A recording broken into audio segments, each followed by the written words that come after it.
ಇಷ್ಟು ದಿನಗಳ ಕಾಲ ಅಬಕಾರಿ ಇಲಾಖೆಗೆ ಟಾರ್ಗೆಟ್ ಕೊಡ್ತಾ ಇದ್ರು. ನೀವು 30,000 ಕೋಟಿ ಕಲೆಕ್ಟ್ ಮಾಡಬೇಕು, 40,000 ಕೋಟಿ ಕಲೆಕ್ಟ್ ಮಾಡಬೇಕು, ವರ್ಷದಿಂದ ವರ್ಷಕ್ಕೆ ಕಲೆಕ್ಷನ್ ಜಾಸ್ತಿ ಮಾಡಬೇಕು ಅಂತ.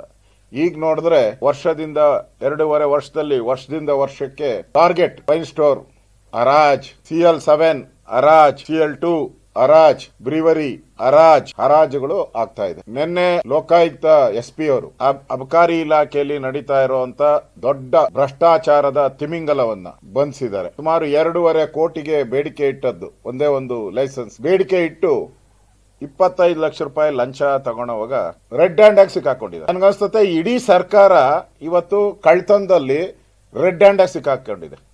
ಯಾಕೆಂದ್ರೆ ಅಬಕಾರಿ ಇಲಾಖೆ ಬರೋದು ಫೈನಾನ್ಸ್ ಡಿಪಾರ್ಟ್ಮೆಂಟ್ ಅಡಿಯಲ್ಲಿ ಅಬಕಾರಿ ಇಲಾಖೆ ಬರುವಂತದ್ದು. ಈಗ ನೇರ ಕಾರಣ ಸಿದ್ದರಾಮಯ್ಯನವರೇ. ಇವತ್ತು 25 ಲಕ್ಷ ರೆಡ್ ಹ್ಯಾಂಡ್ ಆಗಿ ಸಿಕ್ಕಾಕೊಂಡ ಮೇಲೆ ಒಂದು ಕ್ಷಣನೂ ಕೂಡ ತಿಮ್ಮಾಪುರಿ ಅವರು ಅಬಕಾರಿ ಮಂತ್ರಿ ಅಧಿಕಾರದಲ್ಲಿ ಇರಬಾರದು, ರಾಜೀನಾಮೆ ಕೊಡಬೇಕು. ಅವ್ರು ರಾಜೀನಾಮೆ ಪಡೆದಿಲ್ಲ ಅಂದ್ರೆ ಇದರ ಪಾಲು ಮುಖ್ಯಮಂತ್ರಿಗೆ 80% ಹೋಗ್ತೈತೆ ಅಂತ ನಾವು ತಿಳ್ಕೊಂಡಿದ್ವಿ. 80% ಹೋಗ್ತೈತೆ ಅಂತ. ಅಬಕಾರಿ ಉಪ ಆಯುಕ್ತ ಜಗದೀಶ್ ನಾಯಕ್, ಮೇನ್ A1 ಕದೀಮ, ಸೂಪರ್ಡೆಂಟ್ KM ತಮ್ಮಣ್ಣ A2, ಅವನು ಮಿನಿ ಕದೀಮ, ಕಾನ್ಸ್ಟೇಬಲ್ ಪೊಲೀಸರೇ ಕಳ್ಳರು. ಈಗ ಇನ್ನೊಂದು ಕಳ್ಳರು ಸೇರ್ಕೊಂಡ್ರು, ಅಬಕಾರಿ ಇಲಾಖೆಯ ಪೊಲೀಸರು, ಲಕ್ಕಪ್ಪ ಗಣಿ, ಅವನ ಹೆಸರೇ ಗಣಿ ಲೂಟಿ. ಇವರು 3 ಜನ ಸೇರ್ಕೊಂಡು ಇವತ್ತು ಲಂಚವನ್ನ ಪಡೆದಿರೋದು ರೆಡ್ ಹ್ಯಾಂಡ್ ಆಗಿ ಸಿಕ್ಕಾಕೊಂಡಿದೆ ಇವತ್ತು.